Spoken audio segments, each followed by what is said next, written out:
بسم اللہ الرحمن الرحیم۔ امام جعفر صادق علیہ الصلوۃ والسلام جو معصومین کے اعتبار سے 8ویں نمبر پر ہیں اور امامت کا اگر حساب کیا جائے تو 6 نمبر پر ہیں، 6 امام ہیں۔ ان کے حوالے سے یہ بات بہت مشہور ہے کہ ان کے زمانے میں امام کو موقع مل گیا تھا کہ دین کی تبلیغات ذرا سا کھلے ہاتھ سے کر سکتے تھے، ورنہ باقی ائمہ پر تو پابندی تھی کہ وہ دین اسلام کی تعلیمات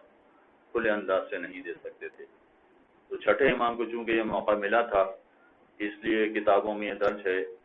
کہ ان کے شاگردوں میں 4000 افراد ہوتے تھے کہ جو بسا اوقات ایک ہی وقت میں امام سے درس حاصل کرتے تھے۔ تو 4000 افراد اس زمانے کی آبادی کے اعتبار سے بہت بڑی تعداد ہے، اور امام نے ہر ٹاپک پر، ہر سبجیکٹ پر درس دیا، یہاں تک کہ جو آج کل دنیاوی علوم کہے جاتے ہیں، مثلا میتھمیٹکس ہے، کیمسٹری ہے، فزکس ہے، جیومیٹری ہے، زوالوجی ہے، ان تمام علوم پر امام نے مختلف قسم کے اپنے شاگرد پیدا کیے، اور ان میں سے بہت سے نام ایسے ہیں کہ جو آج بھی دنیا میں ان کا نام باقی ہے،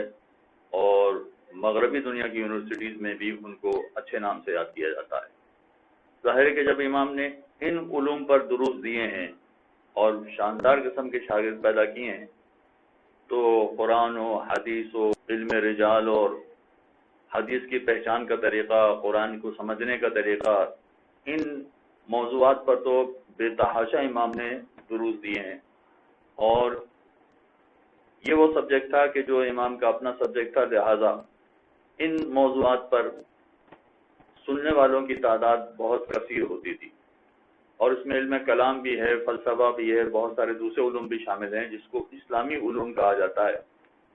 ان میں بھی بڑے نامور قسم کے علماء پیدا ہوئے، مگر عجیب بات یہ ہے کہ ان 4000 شاگردوں میں سے امام نے فقط 4 افراد کو ایسی بشارت دی کہ جو باقی اپنے شاگردوں کو نہیں دی گئی، اگرچہ وہ بھی بڑے نامور تھے اپنے شعبے میں،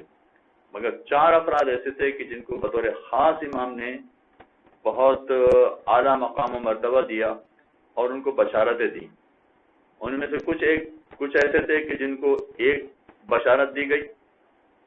کچھ ایسے تھے کہ جن کو 2 بشارتیں دی گئیں، اور کسی کو 3 بشارتیں امام نے دی ہیں۔ یہ 4 افراد کون ہیں؟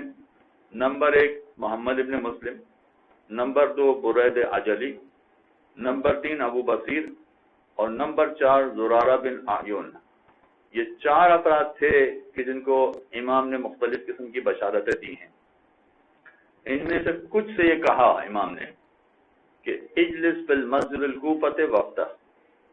کہ مسجد کوفہ میں بیٹھ جاؤ اور فتویٰ دو۔ امام اگر کسی سے یہ کہہ رہے ہیں کہ مسجد میں بیٹھ جاؤ اور فتویٰ دو،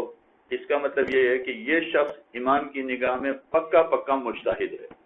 پکا مفتی ہے، تبھی امام نے اسے یہ حکم دیا ہے کہ تم جاؤ اور فتویٰ دو۔ آج کی دنیا میں بہت سارے مجتہدین ایسے پیدا ہو گئے ہیں، اور بہت سارے مفتیان ایسے پیدا ہو گئے ہیں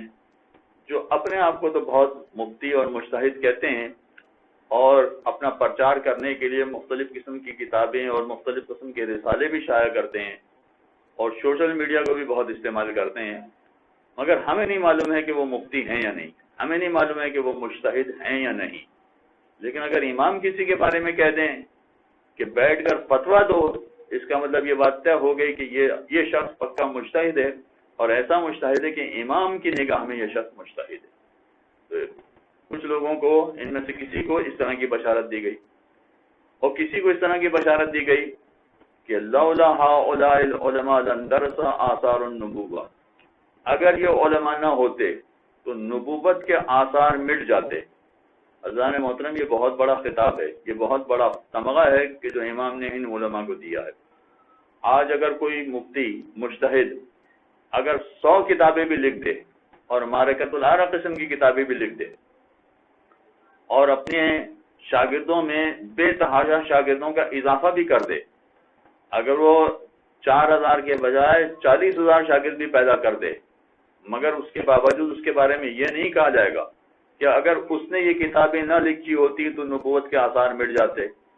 اگر اس نے اتنے سارے شاگرد پیدا نہ کیے ہوتے تو نبوت کے آثار مٹ جاتے، مگر یہ وہ علماء تھے، یہ وہ مجتہدین تھے کہ جن کے بارے میں امام نے خود کہا کہ اگر یہ نہ ہوتے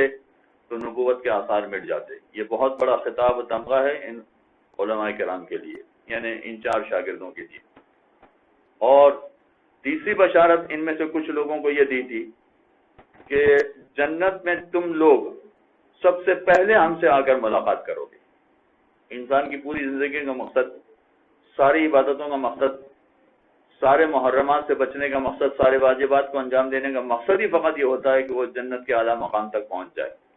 اور یہ افراد نہ صرف اعلیٰ مقام تک پہنچ گئے بلکہ امام سے سب سے پہلے آ کر جنت میں ملاقات کرنے والے بن گئے۔ اگر بنیادی طور پر دیکھا جائے تو ان 4 افراد میں کیا خصوصیات تھیں کہ جن کی وجہ سے امام نے